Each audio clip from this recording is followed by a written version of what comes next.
Ivone, Uram, Nithle, for me, Rinzert, those planets, neck, those spots. Swatting time the wash, got me. The seven was last night.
Cosmonaut, man.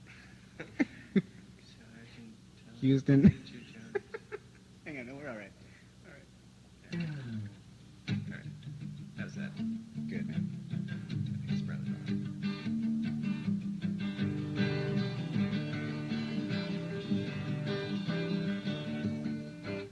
2, 3. All right. Okay. It's gonna be just as loud as last time. So. All right. I'm just gonna turn it down.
white and grey, white and grey.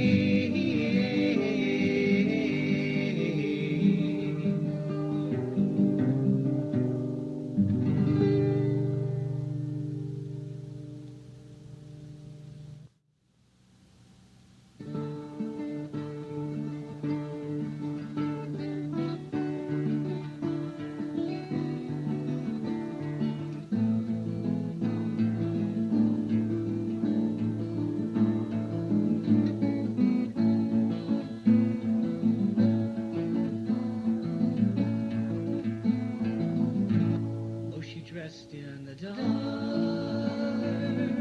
and she whispered amen.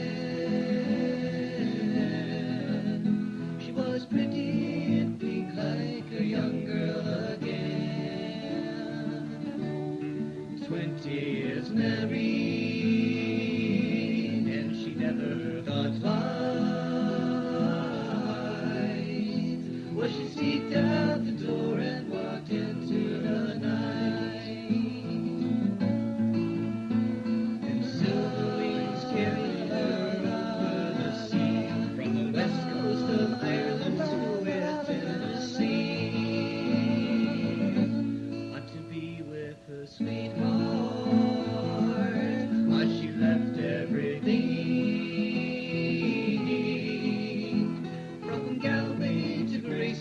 To be with the King.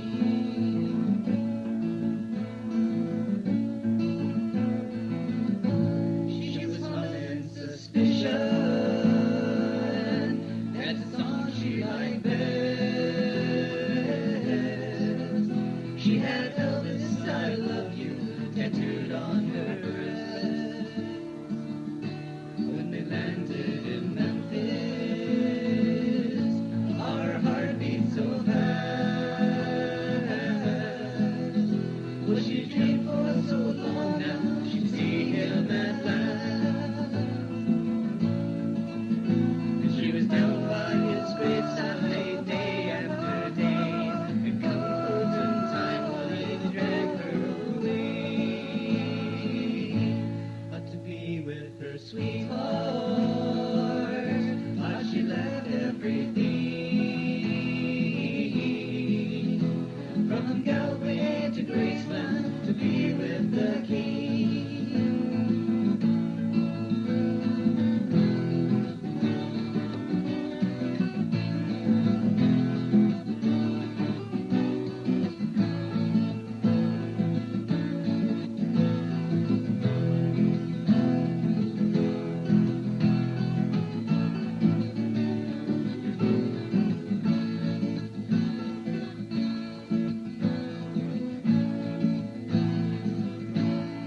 Came in the thousands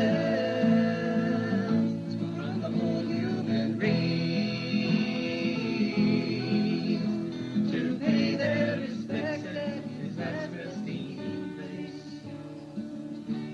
But blindly she knelt there, and she told him her dreams, and she thought that he answered, but that's how it seemed. Dragged her away, it was handcuffs this time. She said, my dear man, are you out of your mind? Can't you see that we're married? See him wearing his ring. I come from Galway to Graceland to be with the King. I come from Galway to Graceland to be with the King.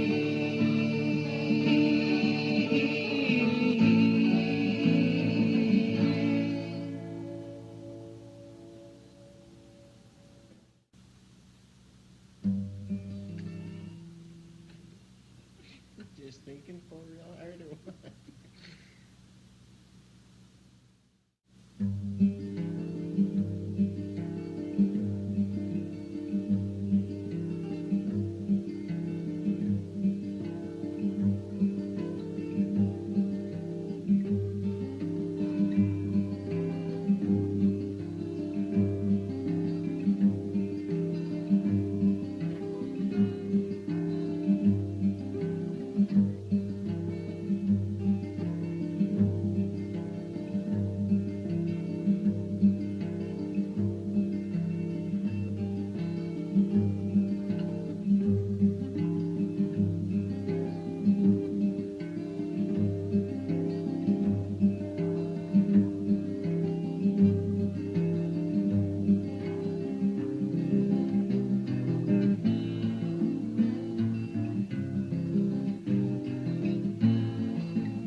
I was running.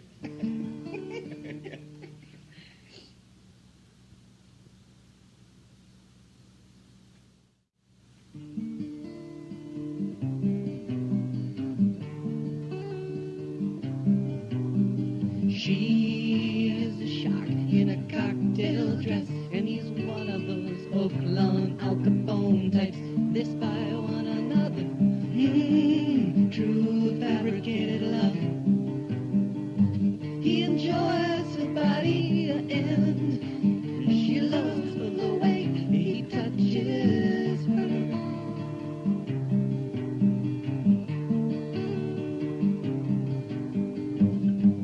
Stella, he cried, you come down and be my love. You pretty little thing, you plastic dove. Will we always be young and beautiful? She whispered one early sunless morning. He inhaled his cigarette and drew a heart with his fist. It was a cheap and gesture of valor. To do less, be amiss. And he wondered why she no longer kiss him. Oh, Stella, he cried, what exquisite birds we are. If warm is all my substance evermore. Stella, he sighed, though Noah's near and far. In the pretty magazines, they sell drugstore shelves.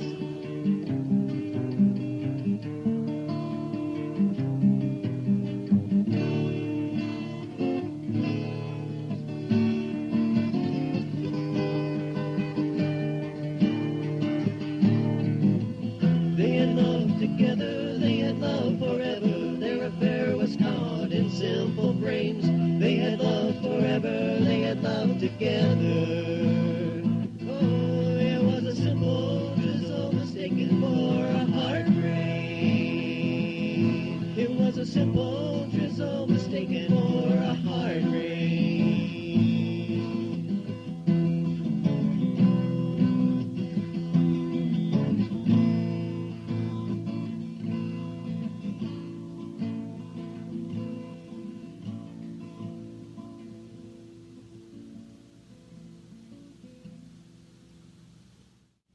I rise up yesterday in the valley. I thought I saw your face for the first time again. And you had changed your name, and the years had worn you down some. But you still seem to be the Superman I remember well. And I recall lots of wintry mornings, the pain in the glass reflecting the tree. I wonder what happened to you when you didn't catch that train. Stood there pathetic in your fire engine red cape, and in this bustling city, far too much to rescue these days. Just tear it out and pick up your suitcase. And you could see your children. You think we'd all gone to hell, 'cause we make Jimmy Dean and tell you a fairy tale you tell. Stop, pressing down your thread. You got normal Jean and a knee-high leather boots. Yeah. I want to be a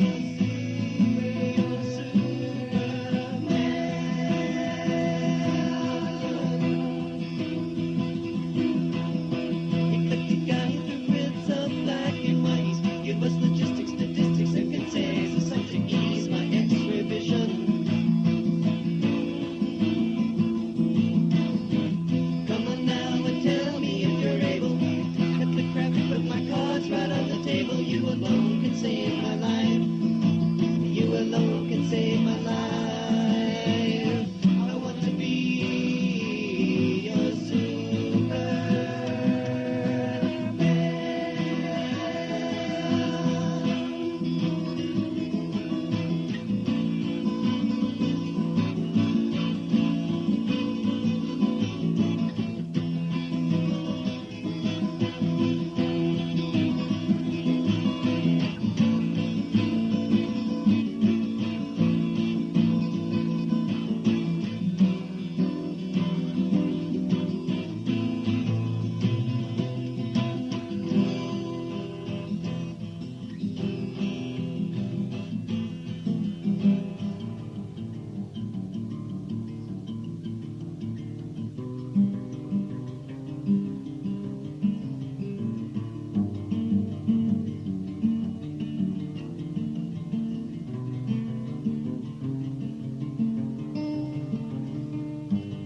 When we were hungry, we ate. When I was tired, I slept. But most of the time, I was running. God, that's goofy. I'm Batman. I'm Batman. It's nice. Batman. Hang on. I'm Batman.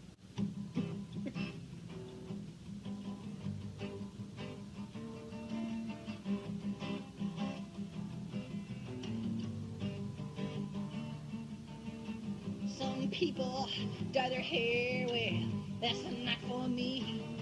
No, no. Others don those dark black shades, well, it's not my cup of tea. Cause I'm a black sock man, I'm a black sock man. That's what I am, I'm a black sock man, I'm a black sock man, I'm a black sock man. Yes, I am, I'm a black sock man, I'm a black sock man, I'm a black sock man. Not afraid of looking cool, no, no. Not afraid to play the fool. Toss aside red, yellow, and blue. Cause I'm a black sock man, it's true. I'm a black sock man, I'm a black sock man. That's what I am, I'm a black sock man, I'm a black sock man, I'm a black sock man. Yes, I am, I'm a black sock man, I'm a black sock man, I'm a black sock man.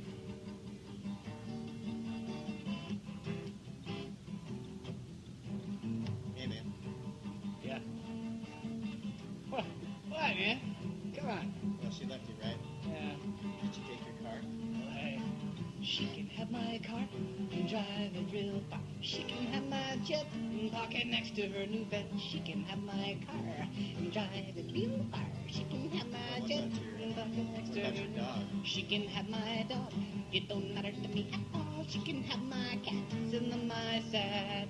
She can have my dog. It don't matter to That's me cold, at all. man. She Where's the can love? have my cat and Yeah, my tell me, sad. do you just She play your can cards? she can have my garden island with a bar. She can have my talking everything credit don't matter cards? to me at all. She can have my card, buy an island with a bar. She can have my everything, no Tell me, matter. what about your guitar? She can have my guitar, become a rock Guitar? star. Or maybe not my guitar, but everything else. Well, is that right? Oh, man, that's just a segment. What is it, I tell me, tell ya, what is it I that you tell can't have? ya. Oh, I'll tell you, can't have my black socks.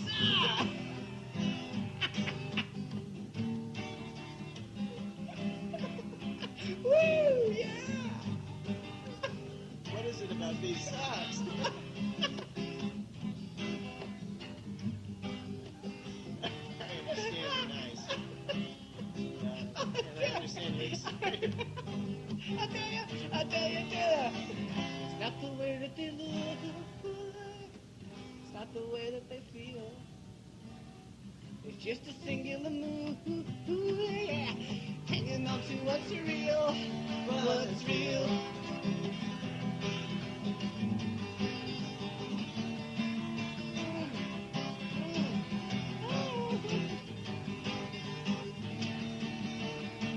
I guess I could have gone Argyle or been pulled away by another style. Oh no, don't know whether it's a me or fate, but too busy moving to hesitate.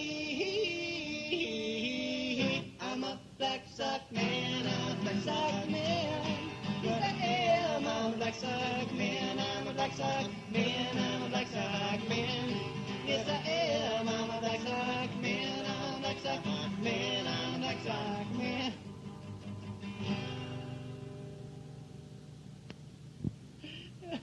Oh, man.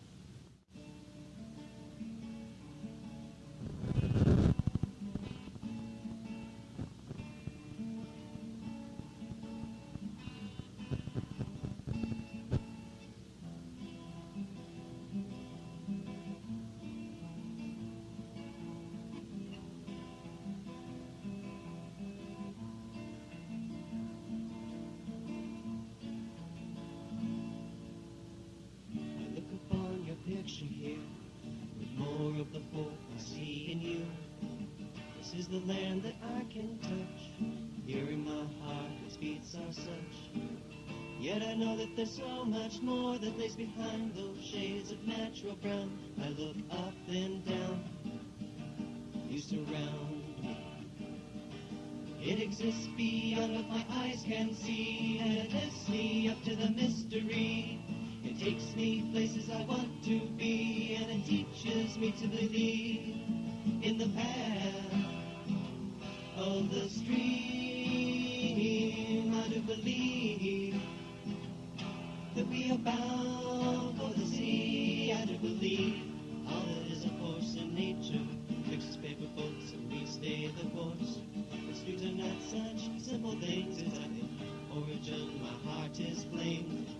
Behind splitting window frames I reside, if only to consider these stores on the outside. It exists beyond what my eyes can see, and it lifts me up to the mystery. It takes me places I want to be, and it teaches me to believe in the path of the stream. I do believe that we are bound for the sea. I do believe the beginning of you and us can be where the rocks more than we should. It's not as though our streams converge, it's just that I want to if they could. Origins remain when the land is washed down, and like paper boats, we too are formed in a torrent. It exists beyond what my eyes can see, and it lifts me up to the mystery. It takes me places I want to be, and it teaches me to believe in the path of the stream. I do believe that we are bound for the sea. I do believe it exists beyond what my eyes can see, and it lifts me up to the mystery. It takes me places I want to be, and it teaches me to believe in the path of the stream. I do believe that we are bound for the sea. I do believe.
When your life's about to start, God is watching you.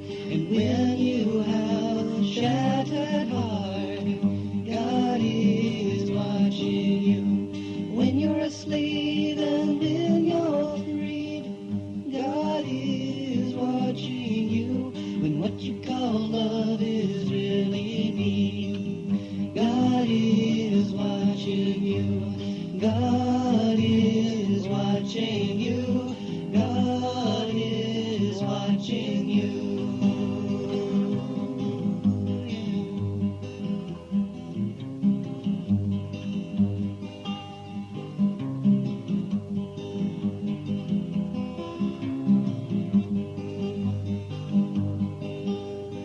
When you wake up in the night, God is watching you.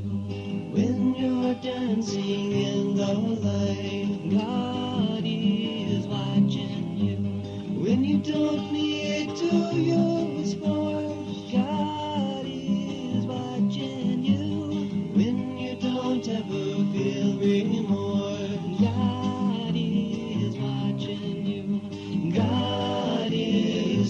watching you. God is watching you.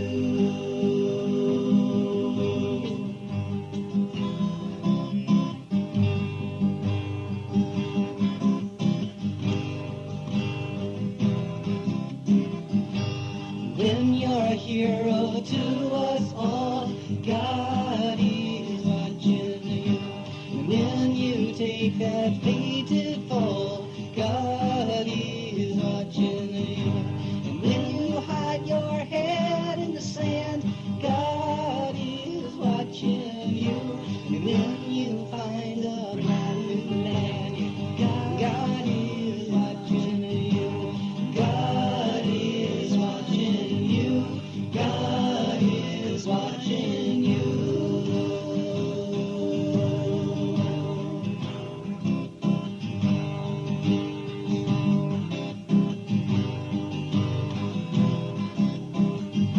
Without a fear you judge your friend. God is watching you.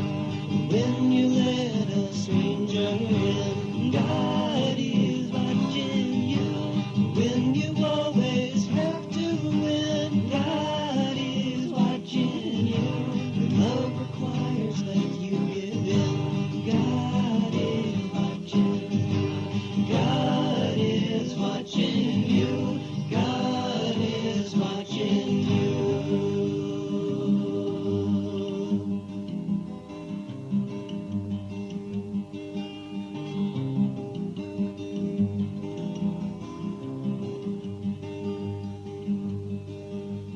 When you play the cards you're dealt, God. When you won't reveal yourself, God.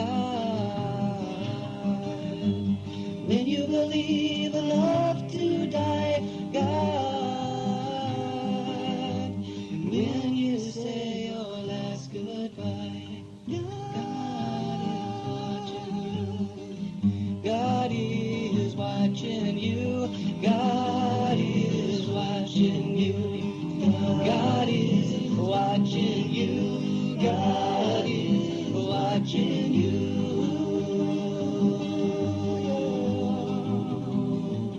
He's watching you. Yeah.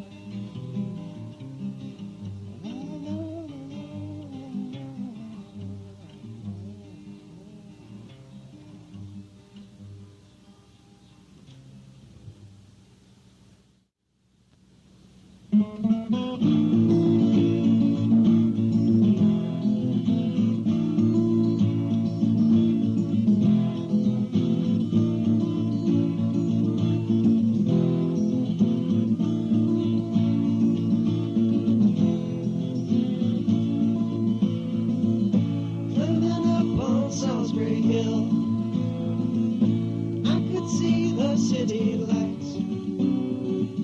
Wind was blowing, time stood still. Eagle flew out of the night. He was something to observe. Came in close, I heard a voice, standing, stretching every nerve. I had to listen, I had no choice. I did not believe the information, just had to trust imagination. My heart going boom, boom, boom. Son, he's here. Grab your things, I've come to take you home. Hey, back home.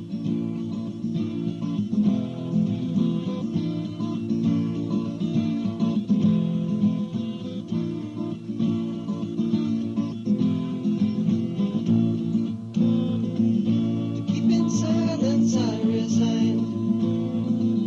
My friends would think I was a nut, turning water into wine. Open doors would soon be shut. So I went from day to day, though my life was in a rut, till I thought of what I'd say, which connections I should cut. I was feeling part of the scenery. I walked right out of the machinery.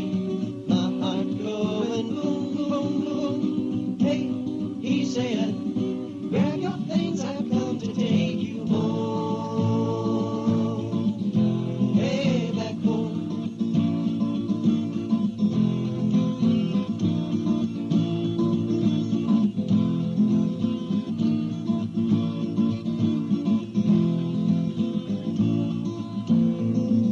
When illusions interact, I'm never where I want to be. At liberty she pirouette. When I think that I am free, watch my empty silhouette, and close their eyes but still could see. No one taught them etiquette. I was shown another me. Today I don't need a replacement. I'll tell them what the smile on my face meant. My heart going boom, boom, boom. Hey, I said, you can keep my things, they've come to take me home. Hey, back home.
I am the eagle, I live in high country, in lofty cathedrals that reach the sky.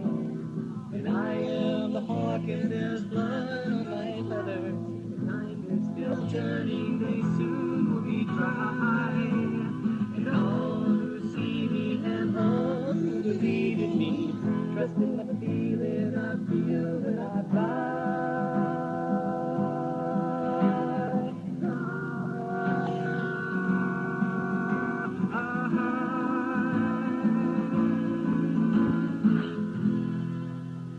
Come dance on the west wind and touch all the mountaintops, up to the canyons and out to the stars, and dream of the future and think of tomorrow and all that we can be, not what we are.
metal frames, and he stares blankly at the image that confronts him. Will they bring the long-awaited cheer? Will we sing the hymns of yesteryear?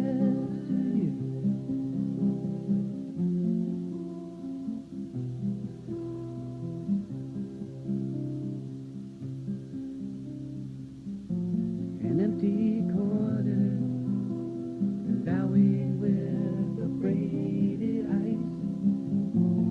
He stares blankly at the bread on the table there, and he says, will I work my whole life away till midnight breaks? And I can hear them brassy sounds in the winter air. And does he hear the bells?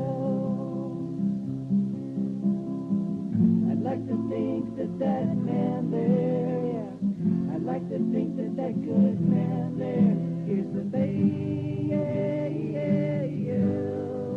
Oh, oh, oh,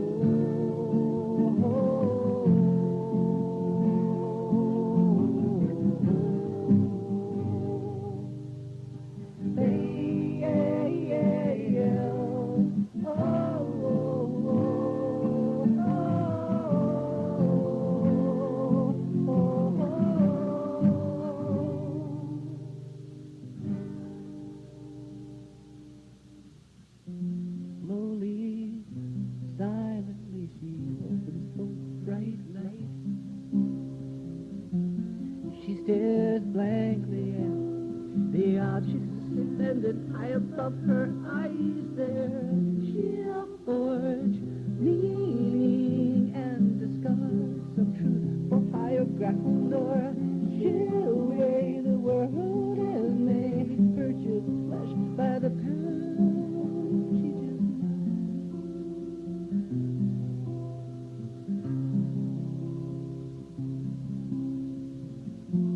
quiet, quiet, trembling on the tears at hand.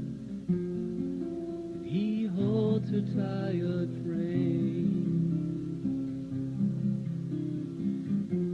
and he stares blankly at the closing door with little to say there. When we meet, my sweet, in another lasting place, well, we'll be like two trees, evergreen in an eternal sway. And I can hear them brassy sounds in the winter air. You know, I do believe I hear them purer sounds in the open air. And do they hear the bells?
The Navajo ladders of pinon wood in winter crack under the weight of Indian feet.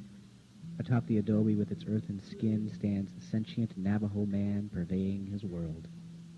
White men would come to survey that same stretch of land with its great river and marshy bosque of trees and shrubs hemmed in on either side.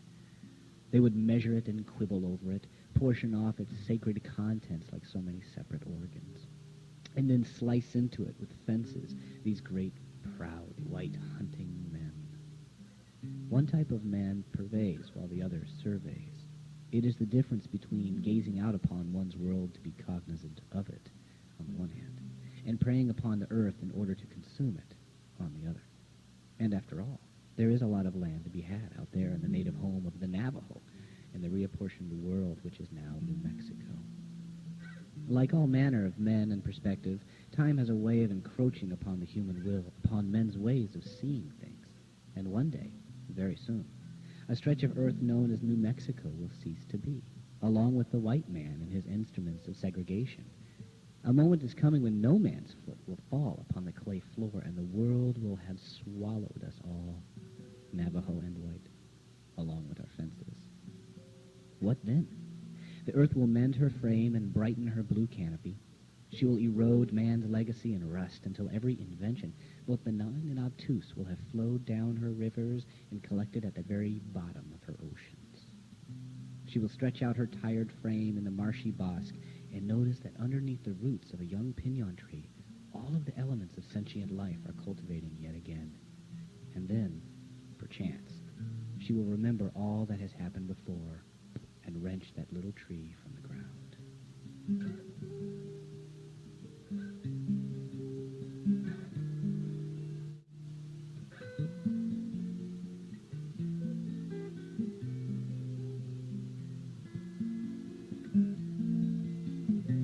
There are bullfrogs wallowing on the forest floor in the black trees. They croak like lonely bassists, plucking the same low note over and over. When will my love come?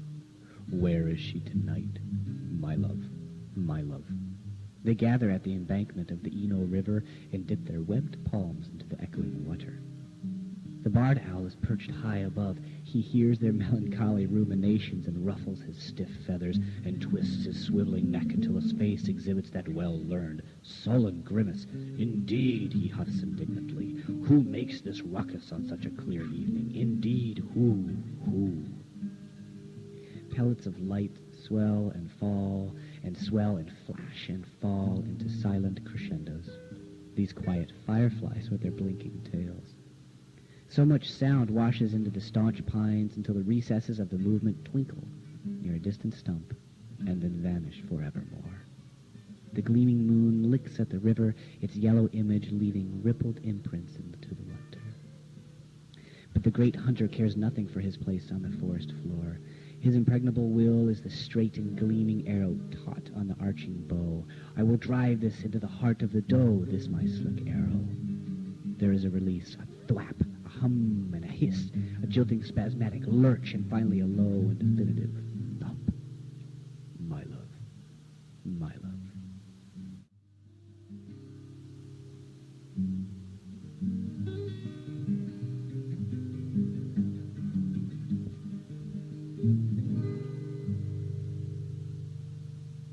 Bet you didn't know it, but all things do converge after all, by Michael Retrice.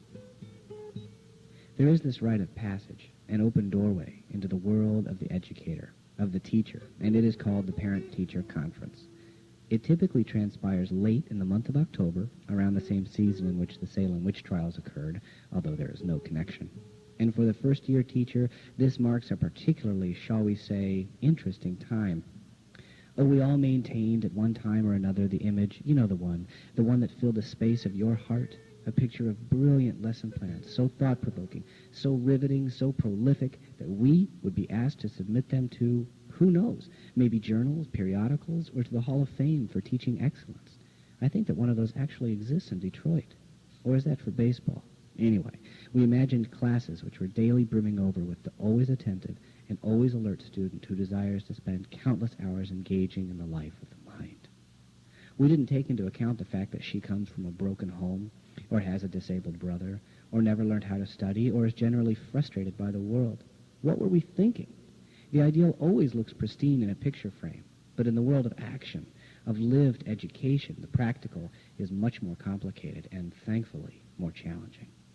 But I am venturing off into the wilderness, for the topic at hand is immensely more interesting. Did you know that scientists have discovered that the parent-teacher conference is where all of the forces in nature meet and converge? Did you know this? It is one of the many hidden truths of the universe, and if the teacher doesn't know it going in, then she may feel like she's just entered the twilight zone. It is 8 p.m., and the line outside my door expands longer and wider with parents who are happy, sad, anxious, displaced. In their collective consciousness, they wonder each to the other, where did I go right? Where am I going wrong? What can I do different, better somehow? How do I keep doing what seems to be working when I have no earthly idea why it's working at all? And how do I keep my daughter grounded in such a vast, open sky? And you, teacher, are the sage or fool, saint or sinner, pedestal or porta-potty for this churning mass of emotion. There must be 1,000 parents in rank and file outside of my classroom door. One after another, they descend. You might consider this, I suggest, and have you tried that? Or I might just reaffirm that the student in question needs to turn off the TV, hang up the phone, close her door, and hit the books. Time marches on, and it is now 8:30 p.m. The line stretches into the unknown cosmos. Then, upon the scene breaks the pleasantly ringing voice of one parent. I am not leaving if I have to stay here till midnight. What should I say? Okay, then we better keep this line moving. But the pressure builds and the witching hour begins. Now, I should note at this juncture that a few thoughts are crossing my mind. First, I can't help but recognize the irony in the fact that I may have just moved from Durham, North Carolina to Chicago, Illinois, only to be strung up on the southern magnolia tree outside of my window. Then all kinds of options are leaping into the forefront of my mind. I can, 1, exit my classroom like a beleaguered parent and say, yeah, he's in there all right, go get him. Or 2, I can jump out of the window myself, speed home, yank the phone from the wall, hide out under a piece of heavy furniture, and seriously reconsider my career choices. And in that event, either A, continue to hide out, or B, return the following Monday like nothing happened. But these are all only exercises, really, in the absurd. In truth, only a few parents were bent on confrontation, and the best part came after the dust settled. The principal and deans calmed the multitude, and the last parent passed through. When they were all gone, I peered out of my classroom door. There were my colleagues in the hallway, gazing back at me. After the created order, the second best thing God made were faithful and supportive colleagues and friends. After some questions, sighs of relief, and a few choice invectives, we all stood together in my classroom and laughed. Every one of us must pass through those metaphorical doorways where we decide to reevaluate our choices or to stay the course. At some point we say, I'm a teacher, never precluding the fact that we always learn more than we ever bargained for. Well, all things do converge, after all.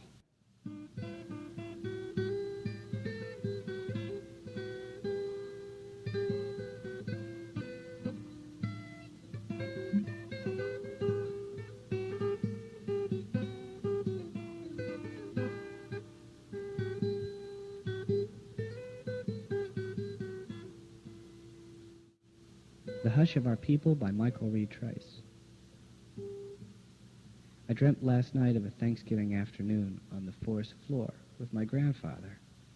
He is walking before me out of the dark trees, the snow crunching under his thick rubber boots and the weight of his form, and we have just finished chopping down the family's tree for the Christmas season. The two of us have together ventured out into this frozen place, and I feel as titanic as he appears with his heavy woolly coat and gloves.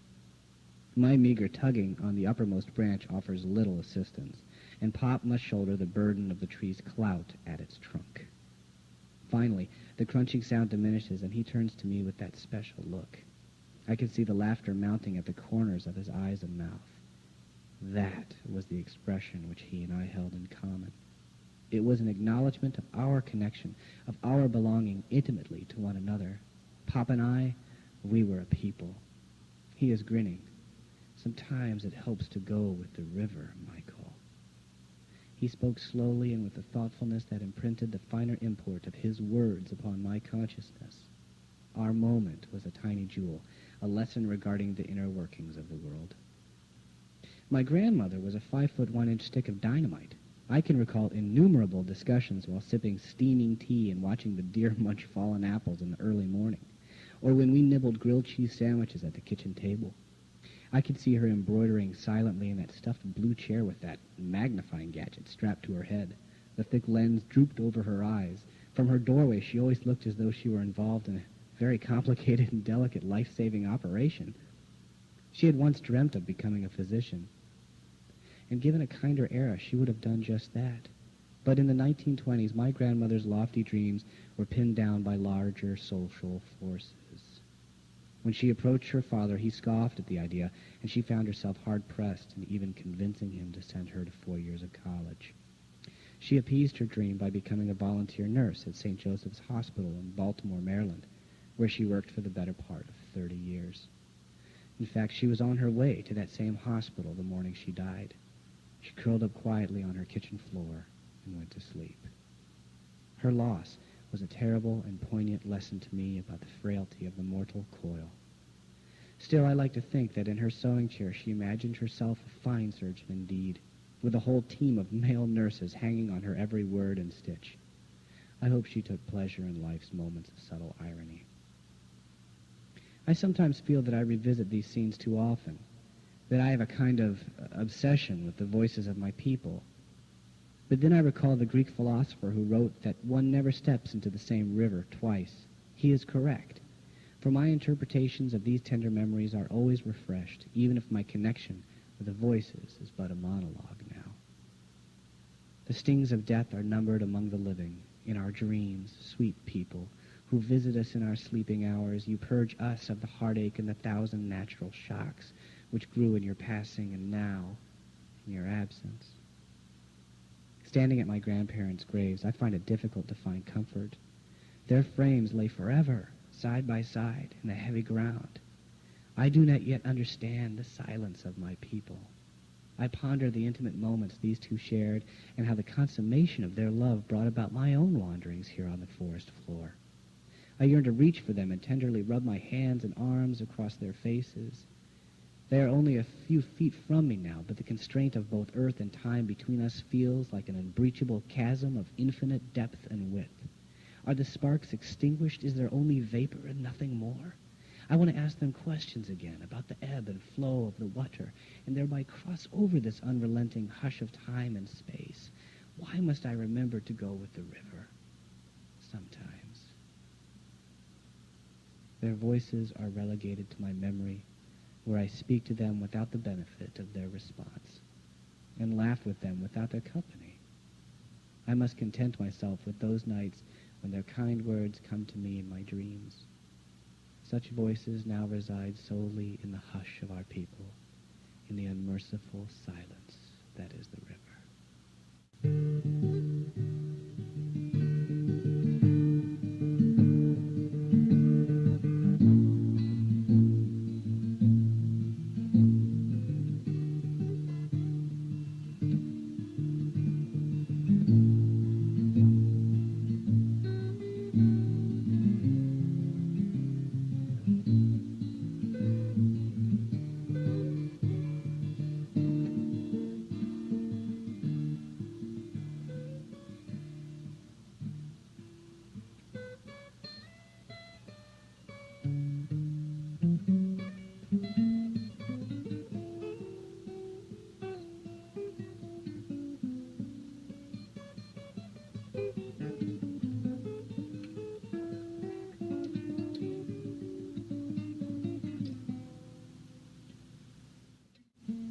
Out of the yellow sun.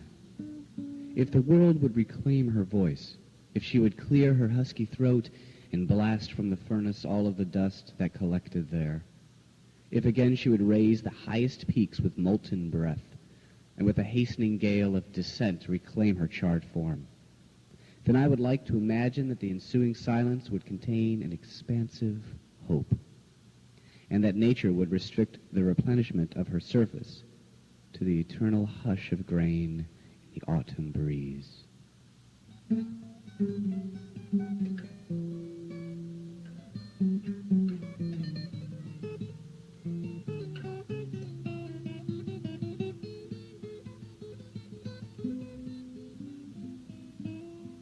After she gathered sunflowers, bluebells, and mariposas, she was driven home, where she and her companion sisters promptly put brush to canvas and imitated their delicate forms. They sipped lip-souring lemonade and stood shameless under the canopy of the dying sun. They lapped at their eternal impressions and crushed the jostled heap of flowers into a crystal vase. The painted wooden slats felt warm and reassuring under their miniature frames.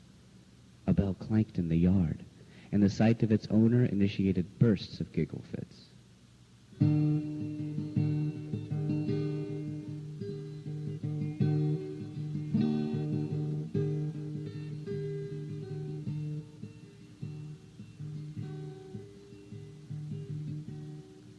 When Kiowa Man turned to face the yellow sun, he did not question her liberty as other men had done, but fancied himself a regal bird of golden-tipped wings, and envisioned his flight would take him ever closer to the brilliant thing.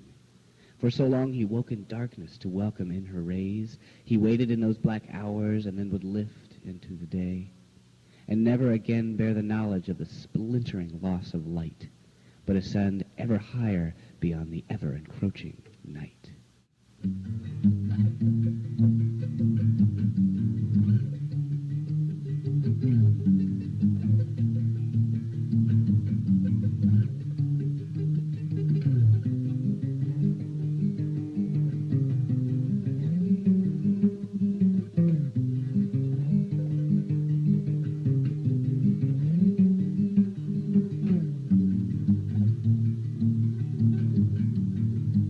The New Republic by Michael Reed Trice. Who then is the American, this new man, that flamed Platonic truth with sickle, cross, and sword, and cracked Plymouth's canvas and reddened Aztec sand?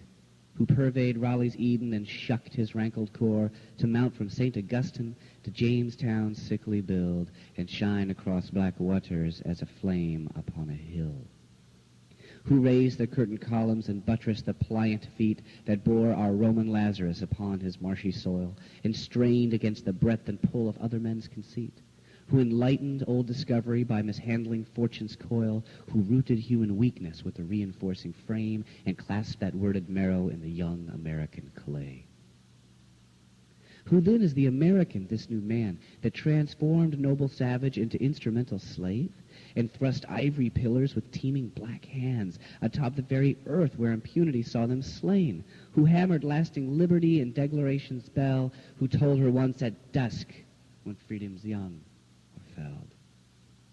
Who crossed the desert tablelands of Twain, O'Keefe, and Lawrence, and presented angelic ruminations in the promised Monticello? Who heeded cacophonous voices, which was the Pueblo chorus, and crossed the great blue river with gleeful, hollowed arrows?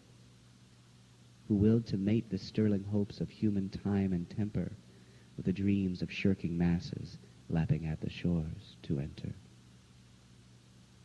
Who then is the American, this new man, that heralded from the Sangro de Cristos to the Adirondack chain and beckoned her tearful pilgrims to march across that land? Who endured the worst of human wrath at the price of nature's shame? Who stripped himself of malignancy and ventured out in grace? Who lauded his sacred eulogies? Who vanished without a trace? Whose architects of power toppled Virginia's stolid trees and crushed the ardent tenacity of Denver's Indians? Who raised his fallen brothers in the Dallas and Memphis streets? Who constructed glimmering symbols as a triumph over sin? Who swore upon God's altar against the tyranny of men? Who draped his neon avenues with blistered human skin? Who then is the American, this new man, that thawed the arms of justice and enkindled Plato's verities, and then buried that hopeful image in the windswept desert sand? Who thrust iron into fire and thereby charged the winter air? Who stood frozen in turbulence and eschewed the trumpeter's call? Who sparked the human furnace, blinked, and then dissolved?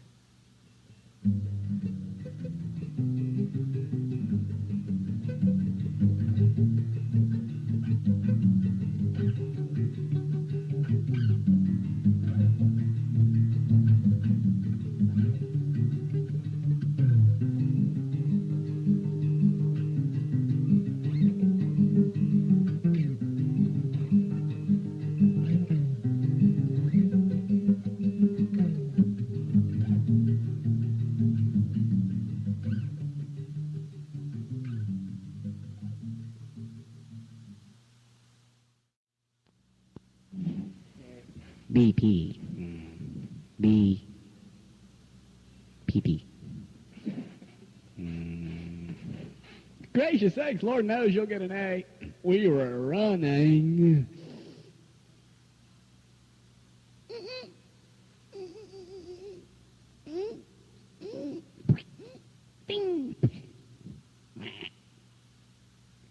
John, how are you? Catch any fish today? Catch any fish today, John? So, John, you sound like hell. You're right. John, man, maybe you should check a doctor. BP. I'm Batman. Why, this is wonderful. What is it? It's Muppet.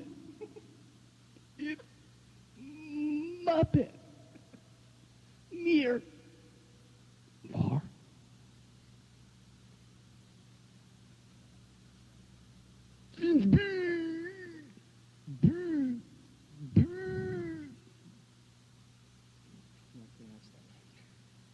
Pronounced.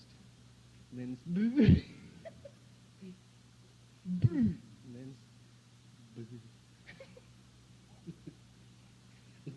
Let me try.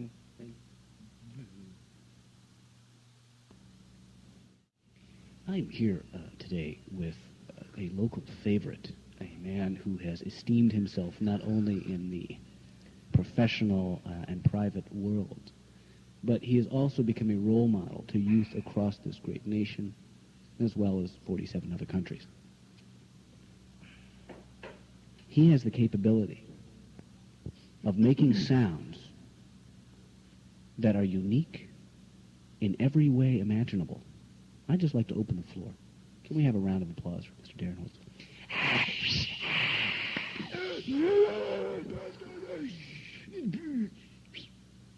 Daryn, I'm sure our listening audience would love to hear your panoply of sound, but I wonder if we could just begin with a couple of your own personal favorites before we delve into some of the richer sounds that you've been able to create and add texture to over the last few years that we have brought, personally, myself, a lot of enjoyment, as well as many people across this country, 47 other countries. So perhaps you could open with one of your favorites to Daryn Holtz. No, thank you, Michael. Mr. Trice, it's been actually quite phenomenal to be here for all of the time that I've spent in this fine nation. How did you do that? It's, How did you do that and talk to me at the same time? I know, it's surprising. It is surprising. But you'll notice that I do have a cleft palate. That is phenomenal. Yeah, with the cleft palate, I'm really basically able to make about 15 different sounds at once. While you speak. While I speak, for example, I could recite Hamlet's soliloquy. Let us do too, what the flesh would melt on, revolve the two, and the other amazing. one. Yeah, thank you. In fact, I can do both at once if you'd like to hear. Sure, I'd and like I can to hear. do the first soliloquy Okay. in an Aborigine accent, as well as doing the more properly known soliloquy in Chicago dialect. Well, wouldn't we love to hear both at the same time? I'd If you would, like honest. Okay. Whenever you're ready, Mr. Holtz. Thank you. I just have to center.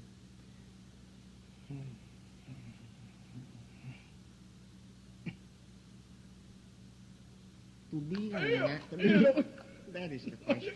Whether 'tis nobler in the mind to suffer the slings and arrows about outrageous fortune, or to take arms against a sea of troubles, and by opposing end them, to die, to sleep, no more.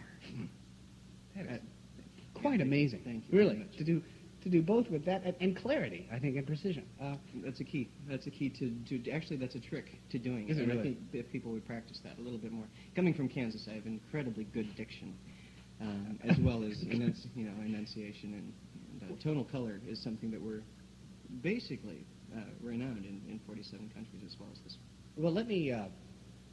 One of my personal favorites that you've done in past history, I haven't heard you do it in recent years, has been the motorboat.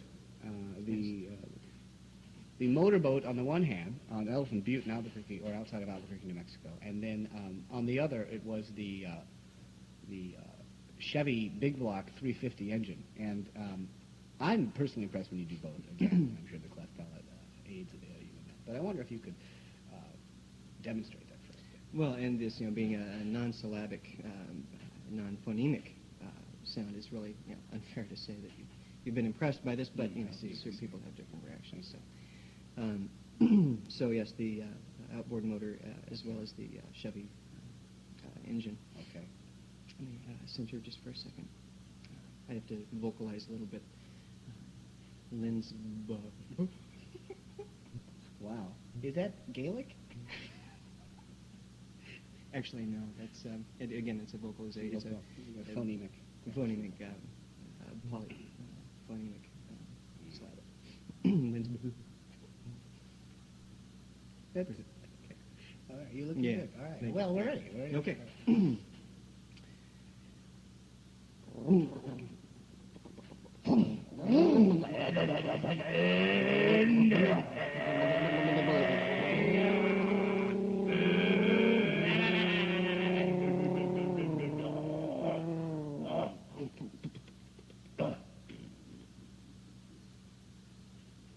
Wow. Yeah. That's all I can say is wow.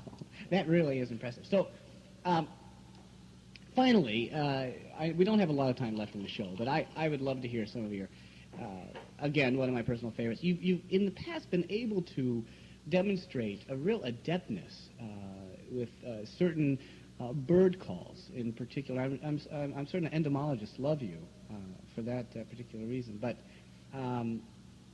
you've been able to demonstrate the Canadian wild goose, the northern Canadian wild goose on the one hand, and the North African hummingbird on the other. And I wonder if you could, let's make it a little easier this time. Why don't you do one at a time? And perhaps you could begin with the Canadian goose.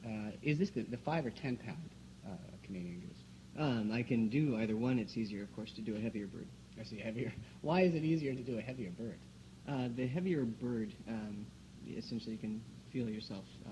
Yeah. You can feel yourself more as the bird Sure. itself. Oh, I see that. So there is a certain amount of being able to visualize yourself as bird, per se. Yes, to feel as bird. In fact, if just a little joke within the trade that we do, especially with this particular vocal mimicking. It's a vocal mimicking. I see, a vocal mimicking. It's the proper noun. Is to, when someone asks you to do the large Canadian 10-pound goose, is to go, it's a goose. Can I try that? Please. It's a goose. Yeah. It's not quite it, is it? For a first time. Okay. All right. But seriously, here is Yeah, the now you're going to actually do the flight as they're in flight pattern. We're going to hear the wings, aren't they? It would be unfair to do anything less. Well, yeah, you're a perfectionist. That's why you're where you are in the world. Okay. Well, we give the floor to you.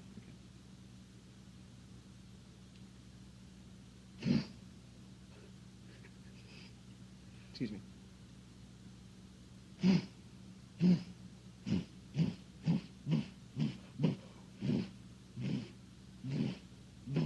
Black. Black.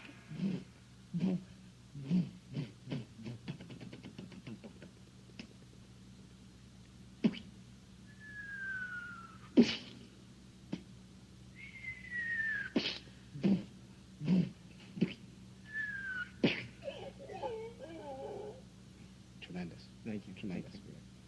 Okay, the African hummingbird. African hummingbird.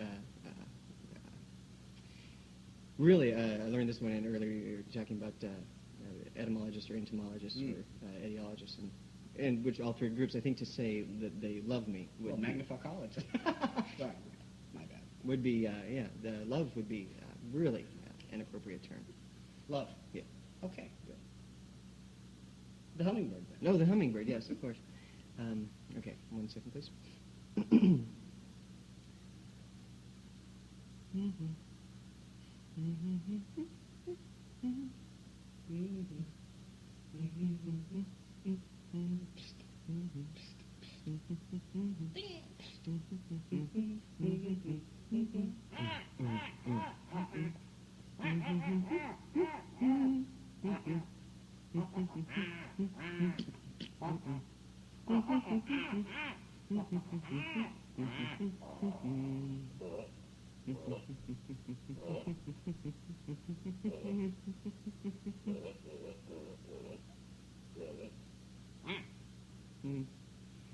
Wow.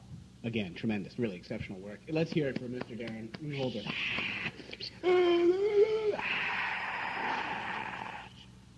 And thank you again for having me here today. My pleasure. Absolutely. It's always a pleasure to interview someone of your esteem. So, do you actually have a radio station? No, I'm in my living room. No.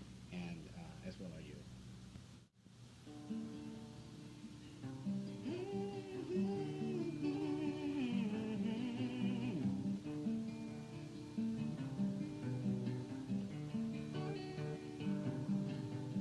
She is a shark in a cocktail dress. In one of those old blonde Al Capone types. They spy on one another.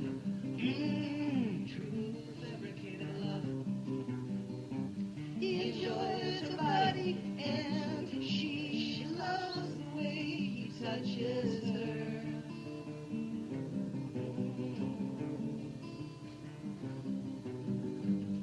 Oh, Stella, he cried, you come down and be my love. Plastic dove.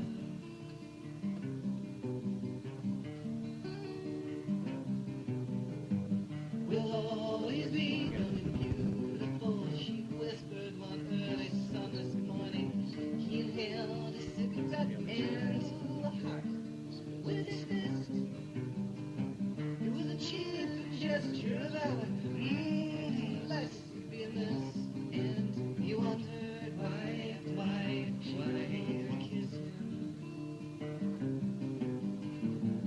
Oh, Stella, he cried, what exquisite birds we are.